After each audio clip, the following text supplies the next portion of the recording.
The Fed's new chairman faces his biggest test yet. That's the headline from the New York Times, and it captures the pivotal moment Kevin M. Warsh finds himself in this week. Only at his second policy meeting as Federal Reserve Chair, Warsh must decide whether to push for an interest rate increase, a move that would back up his tough talk on inflation but risks confusing markets and drawing fire from the White House.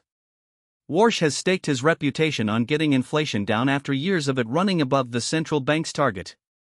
He told lawmakers recently that the Fed has, quote, no tolerance for elevated inflation. Now he has to show whether that rhetoric translates into action.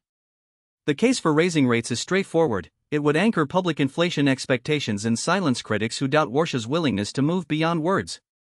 But the pitfalls are significant. Inflation data of late has been relatively benign, and a rate hike on the back of that could sow confusion about how officials will react to economic shifts. Financial markets are already jittery, largely because of volatile energy prices tied to the re-escalation of war with Iran. Brent crude topped $100 a barrel last week before retreating to around $90 after a pause in fighting over the weekend. Warsh would also almost certainly face criticism from President Trump, who appointed him and has made no secret of his desire for lower rates. On the other hand, keeping rates unchanged leaves the Fed's options open and buys time to see how the economy evolves. Many expect inflation to ease in the second half of the year, and by the September meeting officials will have 2 more months of data. But inaction creates its own pressure. Warsh would have to explain how doing nothing squares with his no-tolerance declaration.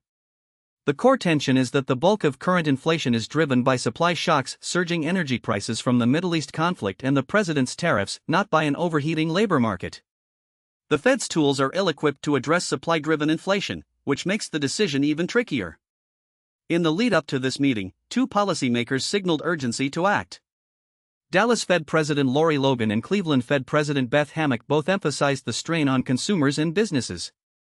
Their voices suggest a faction within the Fed favoring a move. Ultimately, Warsh's choice will set the tone for his 4-year tenure, whether he leads with aggressive conviction early on or preserves maneuvering room in an uncertain environment. Either way, all eyes are on Wednesday's announcement. Thanks for listening.